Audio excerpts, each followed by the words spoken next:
한번 따라서 하실까요? 예수님이 부활했으니 나도 부활할 수 있다.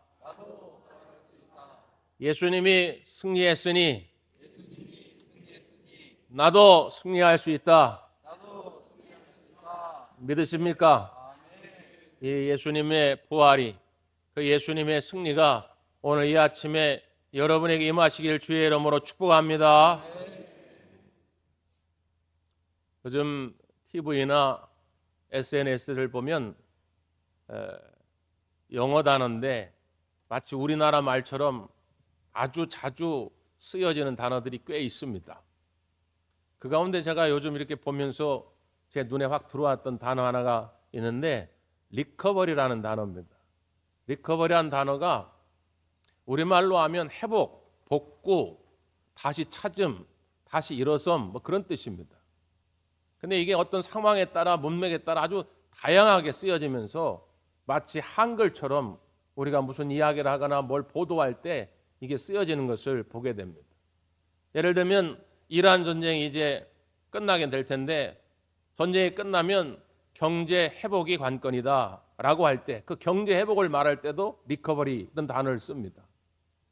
또 우리가 컴퓨터를 하다가 갑자기 바이러스가 침투해가지고 시스템이 먹통이 됐어요. 그럼 이 시스템을 복구해야 되지 않습니까? 그럴 때 이 시스템을 복구한다 할 때도 리커버리라는 이 단어를 씁니다. 특별히 스포츠 중계를 보면 운동 경기에서 이 단어가 참 많이 사용돼요. 선수가 초반에 실수를 해가지고 누가 봐도 야 이번 경기는 틀렸다, 이건 이길 수가 없다 그랬는데 중반에 리커버리, 이 회복, 복구를 잘 해가지고 나중에 이걸 뒤집어 엎어가지고 역전승을 하게 되는 것이죠. 그러면 이제 참 저 선수는 리커버리 능력이 타고난 선수다 이런 표현도 많이 씁니다. 하여튼 다양한 분야에서 이 단어가 쓰여져요. 특별히 이 리커버리가 탁월한 선수 하면 딱 떠오르는 그 선수가 하나 있는데 이 박세리 선수입니다. 여러분도 박세리 선수 하면 떠오르는 장면이 하나 있을 거예요. 하도 오래돼가지고 잊어버렸을지 모르니까 여러분에게 기억하라고 한번 사진을 제가 띄워 보여드릴게요. 기억나시죠? 네. 1998년도 미국에서 US 오픈 여자 경기가 있었습니다.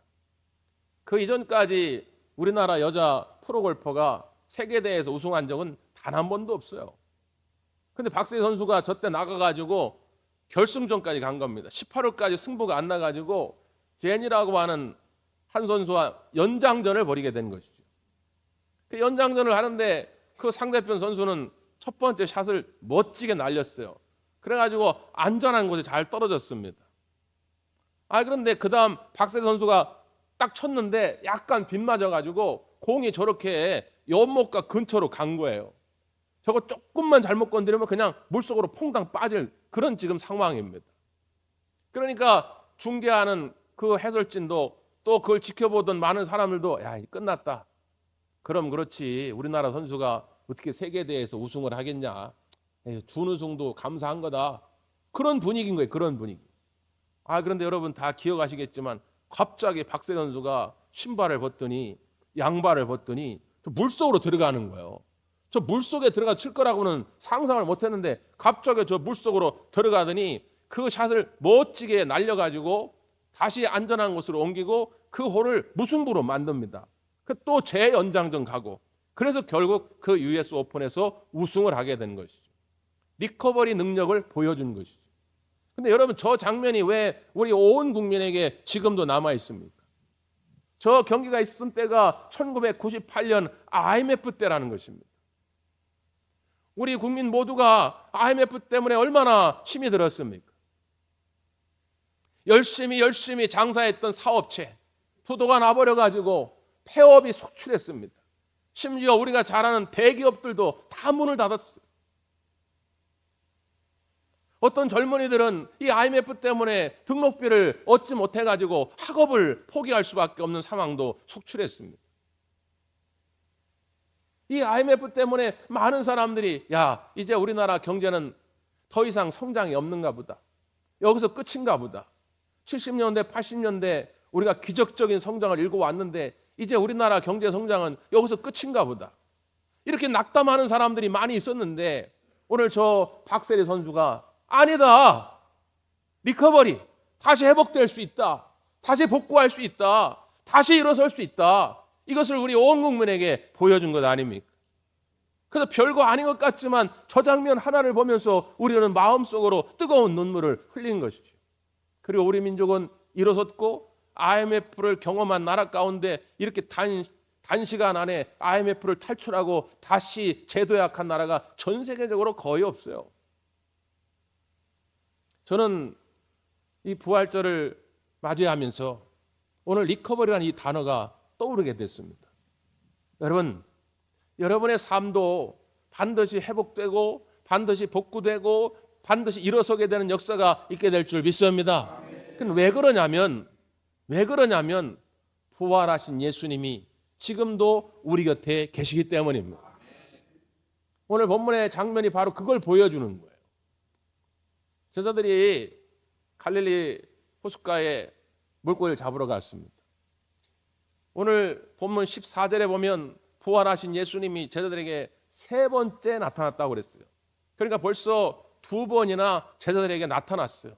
그러니까 부활하신 예수님을 제자들은 알고 있어요. 그럼에도 불구하고 그들은 당장 입에 풀칠을 해야 될 거 아닙니까? 예수님을 따라다니는 3년 동안은 그런 거 저런 거 다 포기하고 예수님만 따라다녀도 해결이 됐는데 이제는 예수님은 십자가에 달려 죽으시고 부활하신 예수님을 두 번을 만나긴 했으나 늘 곁에 있는 것이 느껴지지 않는 거예요. 뭘 어떻게 될지 모르는 거예요. 그러니까 옛날로 다시 돌아가 가지고 그래도 어부는 베테랑이니까 물고기 잡는 데는 베테랑이니까 야 가서 우리 물고기나 잡자 이거 간 것이죠. 그래서 원래 하던 대로 열심을 다해서 했어요. 뭐 게으름을 피운 게 아닙니다. 열심을 다해서 밤새도록 물고기를 잡았어요. 근데 문제가 뭐예요? 한마디도 잡지 못했다는 거예요. 그 대목을 이렇게 성경은 소개하고 있어요. 3절 한번 보실까요? 3절 시작. 시몬 베드로가 나는 물고기 잡으러 가노라 하니 그들이 우리도 함께 가겠다 하고 나가서 배에 올랐으나 그날 밤에 아무것도 잡지 못하였더니 그날 밤에 아무것도 잡지 못하였더라. 이게 지금 제자들의 영적 상태요 현실적 상태입니다.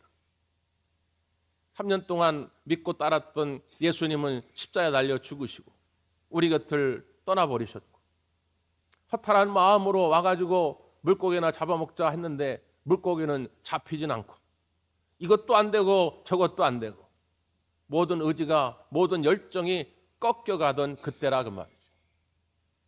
근데 여러분 그런 순간 우리의 인생의 의지가 꺾여지고 이것도 안 되고 저것도 안 되고 속상할 때 여전히 우리 주님이 여러분 곁에 계심을 믿으시기를 바랍니다. 아니 목사님 있으면 있고 없으면 없는 거지 있는 걸 믿는다는 건 뭘까요? 여러분 그게 뭡니까? 믿음이 없으면 곁에 계시는 예수님을 볼 수가 없다는 거예요. 오늘 보면 4절도 이렇게 돼 있어요. 날이 새어갈 때에 예수께서 바닷가에 서셨으나 제자들이 예수이신 줄 알지 못하는지라 이렇게 돼 있습니다. 예수님이 안 계신 게 아니라 그 고기 잡는 현장에 그 바닷가에 예수님이 서 계셨는데 제자들은 그분이 예수님이신 줄 몰랐다는 거예요. 십자가에 달리신 예수님 때문에 너무 실망한 나머지 엠마오로 걸어가던 두 제자가 있었는데 시리에 빠져 걸어가는 그 두 제자 곁을 우리 예수님이 동행을 하셨어요. 그런데 그 길을 동행하는 동안 이 두 제자는 예수님이 동행하는 조차도 몰랐다는 거예요. 안 계신 것이 아니라 동행하지 않는 것이 아니라 믿음의 눈이 없으면 볼 수가 없다는 것입니다. 우리 주님은 이미 오래전부터 말씀을 통해서 약속하셨습니다.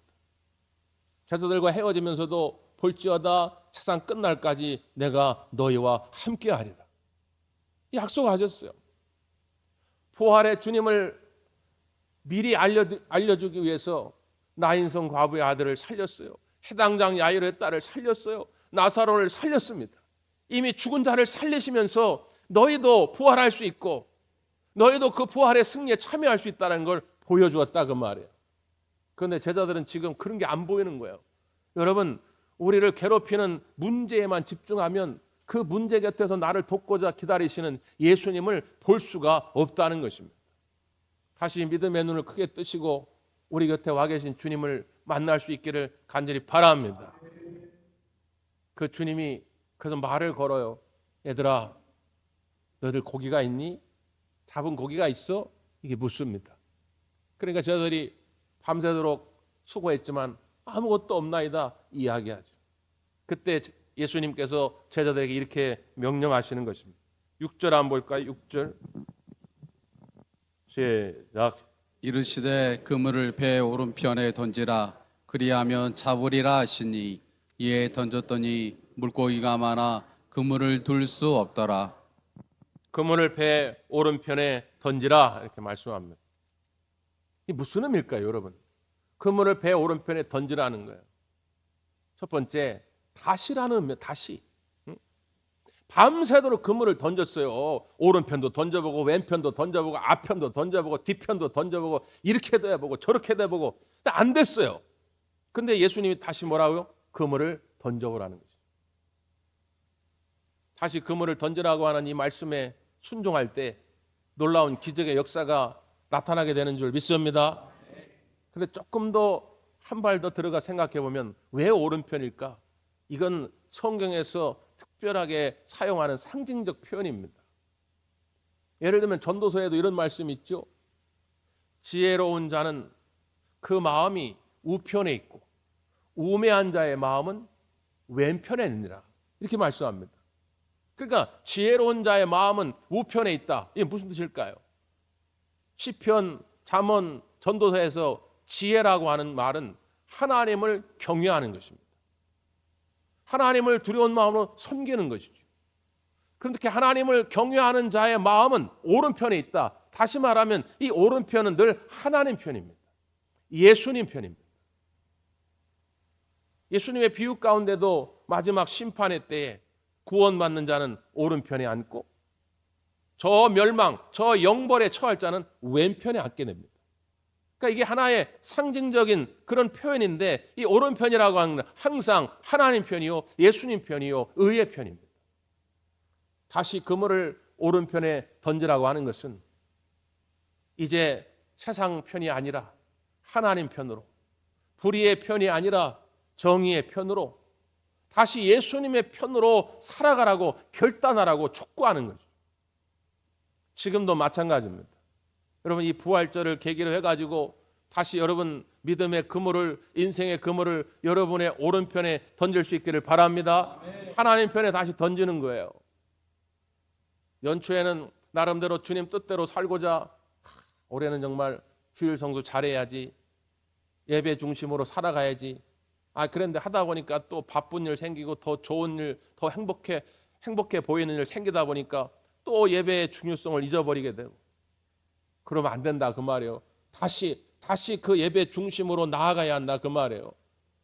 11조 신앙을 좀 회복해 볼까? 연초에 1월 달에 딱 큰맘 먹고 11조를 딱 드렸는데 2월 달 됐는데 11조를 드렸으면 하나님이 2월 달에 매출을 좀 배로 딱 뻥튀기 해줘야 되는데 2월 달에 매출이 더 줄었네. 이게 뭐야? 하나님 약속도 안 지키시네. 안 해. 근데 2월 3일 또 안 해. 그러면 안 된다 그 말이에요. 하나님 기도하면 구하는 자에게 얻게 하시고 찾는 자에게 찾게 하시고 두드리는 자에게 열리게 하신다고 했으니까 기도해보자. 열심히 기도를 다 했어요. 열심히 밤새도록 막 금식하며 기도했다고 말이에요. 근데 아무 응답도 없네. 뭐야 안 해. 이러지 말라 그 말이에요. 다시 그 인생의 그물을 오른편에 던질 때, 하나님 편에, 예수님 편에 던질 때 놀라운 기적의 역사가 여러분 가운데 이루어질 줄 믿습니다. 그래서 그 그물을 가져다가 그 물고기를 세어보니까 큰 물고기의 수가 몇 마리라고요? 153마리라고 말이에요. 여기서 우리 교회 153 비전이 나온 거죠. 153마리. 왜 이것을 쉬었을까요? 왜 성경은 이걸 기록하고 있을까요? 과거에 그런 경험이 많지 않았다는 거예요.